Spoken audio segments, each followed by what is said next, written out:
May it please the court, my name is Tyra Scott and I represent the appellants, Mr. and Mrs. Patrick and Susan McGonigal. At this time, I respectfully request 1 minute for rebuttal. Okay. All right. The McGonigals seek to overturn the Middle Court of Florida. I will argue today that the court should reverse the judgment in favor of the appellants for two reasons. Under Florida deceptive and unfair trade practices, non-consumers can recover for damages because of the fact that the plain language of the statute, as well as the legislator intent. Does the plain language say non-consumers? No, Your Honor. Okay. As well, I will also be arguing that the McGonigals have showed probable cause based upon statutory interpretation that deceptive acts were conducted by Southwest Living. Is that the standard though? Probable cause? In the case of Intercoastal versus Realty, they said that you must show probable cause for deceptive practices in order to have a judgment in your favor. In order to have a judgment in your favor? Well, in order to show deceptive practices, in order to go further with deceptive practices, you must show that there's probable cause. So in order to get a jury verdict, all I have to show is that there was probable cause that there was deceptive acts? Yes, Your Honor. Okay. But before we even get there, we have to figure out whether or not you can bring a claim under FDUCTA. Yes. So how do we reconcile that? Well, the court law has been divided. The statute clearly says that any action brought by a person who has suffered a loss as a result of a violation of this part, such person may recover. My clients are. But that section that you're quoting, Yes. isn't that the section for monetary damages, correct? Yes. Okay, so that's the section that applies to consumers. Well, the statute was changed not for consumers, but the word was changed for persons, and that But made isn't it the reason broader. why it was termed to include businesses, not non-consumers? Well, Your Honor, if you actually look at the Senate analysis, it says that it was available to all persons, including businesses. So it does not exclude non-consumers. It actually includes non-consumers as well as businesses. But if the legislature intended to include non-consumers, wouldn't they have simply stated so? They could have, but they said that in the statute 501-202, it clearly says that the purpose, the rules of construction, the provision of this part shall be constructed liberally to promote the statute. But my question is, within the statute itself, it has included the words non-consumers in other sections of it. So why would we have to construe this particular section to mean non-consumers when it is clear that the legislature did not intend to, or else they would have said so? The legislative intent was to make it a broader definition, therefore that anybody. What's your authority for that? My authority for that is going to be Kelly versus Palmer. But that was decided by a court, correct? Not a legislature. Yes, but they also went off the legislative intent and the statute. And with the statute, it says that anyone who has suffered a loss as a violation of the statute. Well, why wouldn't have you brought suit under the other subsection where you could recover for an injunctive relief or a declaratory judgment, something other than money damages, which would have been more appropriate? Well, Your Honor, my clients have spent over $35,000 due to the deceptive acts. It's unjust because of the fact that we are in the state of Florida and Don't we you have need to so show many. over 75,000 to even get into federal court? Absolutely, So if absolutely. you only spent 35,000, why are you here? Because we are talking about punitive damages as well as the fact that they spent $60,000 on their son's tuition because they were under the impression as a reasonable person that they were going to be assisted with a residency program, and they were never. Didn't they try to assist them? They sent them out the email and said, hey, we're here to help you. Well, Make they an sent appointment, out one and then email. they didn't make the appointment.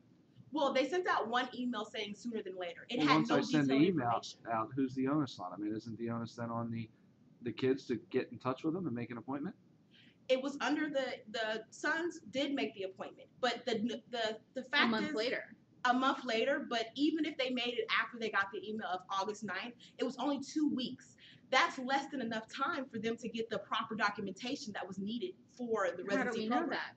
Because it didn't happen. How do we know that? Well, the residency program said that you had to have a driver's license that had to be issued. And you can't normally it takes time. You have to get a birth certificate. You have to get proper documentation. All of that stuff they would have needed to enroll in college anyway. But most 18-year-olds don't have a birth certificate. I know the Usually, line's long at the DMV, but I don't think it takes a month to get something from them. it doesn't, but it doesn't issue within less than 2 weeks, and the deadline was done. And the deadline You was can go August down to the the 29th. DMV and get a driver's license in the same day. If you have the proper documentation, but the assistant program never told them the documentation that they even needed. Which the assistant And program, why didn't they tell them that? Because they didn't call them back and make an appointment.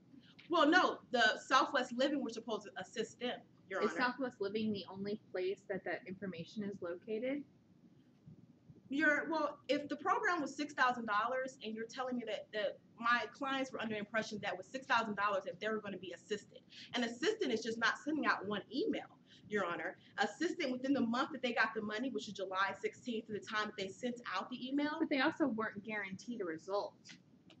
they were not guaranteed a result. But with the amount that they spent, a reasonable person would think that that amount that they have spent is going to be somewhat balanced to the assistance that they're going to get.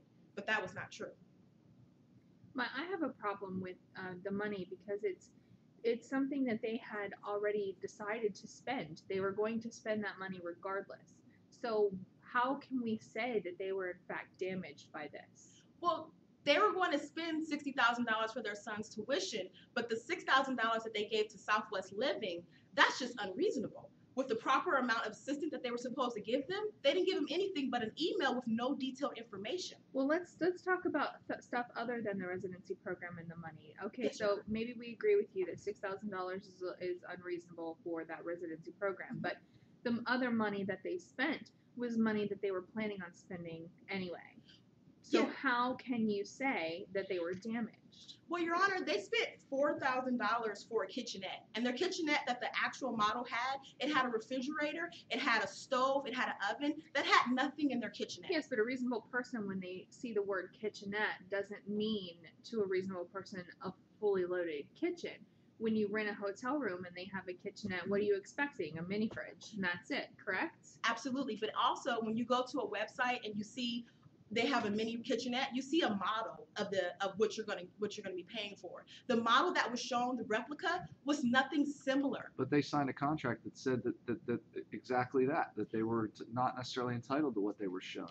Absolutely, Your Honor, but the contract said substantial similar. It's a difference between substantial similar and substantial difference. Well, The what's difference- substantially similar? I mean, they were shown a unit where 2 people could live in that had 2 separate, 2 rooms and a kitchen. They got a room with a kitchen.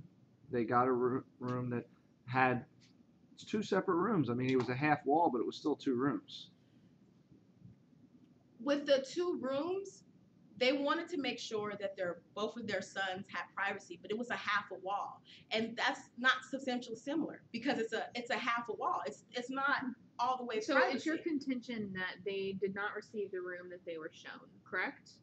No, Your Honor. My contention is that they had the room that they were shown, the replica, was not substantial similar.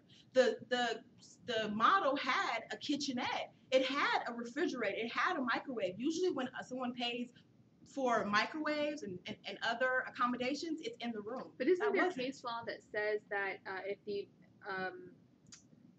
the oral representations are different than what's in the written contract, that the court cannot rely on the oral representations? The TRG case?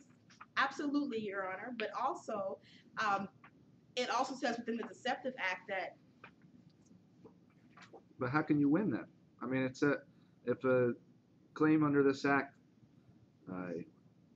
can't be stated. I mean, there's a case, the Dorenstein case says that a claim under this act can't be stated based on oral representations which are in contradiction to written terms of the contract. But then it also says the Deceptive Act that misleading statements can also, and there was no statement saying the difference between the dorm that was shown and the substantial difference, the dorm that they're actually going to get.